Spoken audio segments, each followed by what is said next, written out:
Hello guys, today's video ay babysitter tayo ngayon guys. Ayan o, pinapatidi ko ang makulit na bata. Diba? Ni Didi siya. Napagod siya sa pagkakulit dito sa loob ng bahay. Ayan, ayan. Nagre-recharge siya. Para mamaya mangungulit-ulit. Natahimik lang naman siya guys. Ito ko ngayon kasi habang naghihintay ako ng tawag ng aking agency, wala pa namang tawag sila. Ano na bang nangyari dun sa nilakad ko nung nakaraan. Kaya ito, gantong boy ko dito sa Pilipinas guys. Kaya yan, bibisiter muna tayo ng ating pamangkin. Ayan, tahimik man siya. Ayan, pinakain ko siya ng tinapay.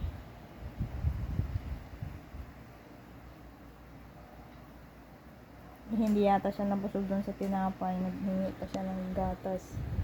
Kaya yan, hindi ko alam kung mauubos niya yan. Sana maubos niya yung 8 ounce na gatas niya. 8 ounce yung hinano ko guys, pinimpla ko.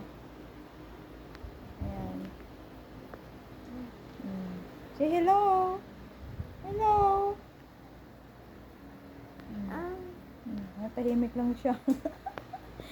Lang siya guys, kanina ang kulit niya, ikot-ikot siya dito sa kwarto, napagod siya, nagdidi na siya. Didi ka? Pagod ka? Kaya nagdidi ka? Ano, antok ka na? Antok ka na? Gusto mo tulog ka? Parang inaantok siya guys. Inantok na, napagod sa kakakulitan. Kaya yan o. Yan o, nagpatap-tap-tap siya. Anong gusto niya matulog. Naantok siya guys, naantok siya. Naantok siya, ano yung mata niya guys. Kaya yan, tap-tap natin para makatulog siya agad. Naantok na nga siya. Bungay na yung mata niya eh. Kaya ngayon, today's video ko ngayon, babysitter ang kanyang, yung ang auntie nyo. Babysitter ako ngayon. Maya pag hindi na umulan at pagising niya, nantok na nga siya guys, nantok na siya. Ay, ilalabas ko siya mamaya guys pag gising niya at hindi na umulan. Kasi lagi pa rin umulan dito kasi guys. Kaya wala, hindi makalabas na mag ano sa labas. Kaya yan, antok na nga siya kasi yung dede niya nahuhulog na. Kawawang bata, napagod sa pagkulit. Kinalat lahat ng gamit dito sa loob ng bahay. Diba? Napagod niya. Napagod. Tapos nagutom. Ayan, nag-recharge.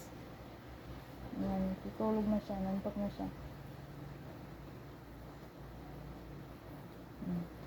Diba? Ayan. Nantok siya na guys. Mamaya patayin ko yung ilaw para mas makatulog siya ng ayos. Napagod ang bebe. Napagod ang bebe. Nantok na talaga. Bagsak na siya guys.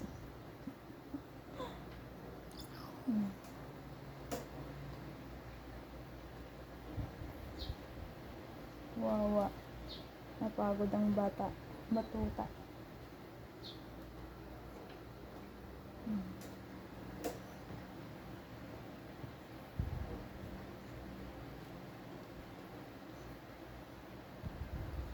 Yan lang guys ang buhay ng ng auntie nyo. Babysitter ganyan. Dadidihin, tulogin. Ngayon, tahimik yan ngayon. Tahimik ang bahay. Walang magulo kasi nga ang nagpapagulo ay tulog na.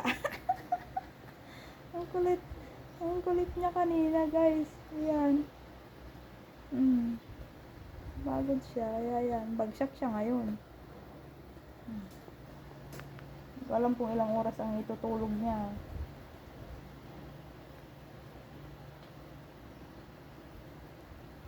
Diba? Sarap man, nakagantay pa yan. Diba? Yes, nakagantay pa yan. Kaya sarap na sarap siya sa tulog. Gusto niya yung ganyan na tinatap-tap siya.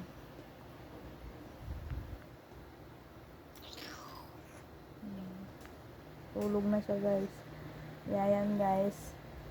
Kaya pagka natulog naman nito, di ba, kapahinga ang auntie nyo. Kakulitan ng batang are. Kaya, thank you guys for subscribing. Don't forget to subscribe. Don't forget to like and watch my video. Thank you. IGF Ilocano Vlogs. Kaya ito nga ang video ko ngayong araw na to. So, thanks for watching. Babus. At tulugin na muna natin ang batutay na to. Dahil antok na siya. Bye!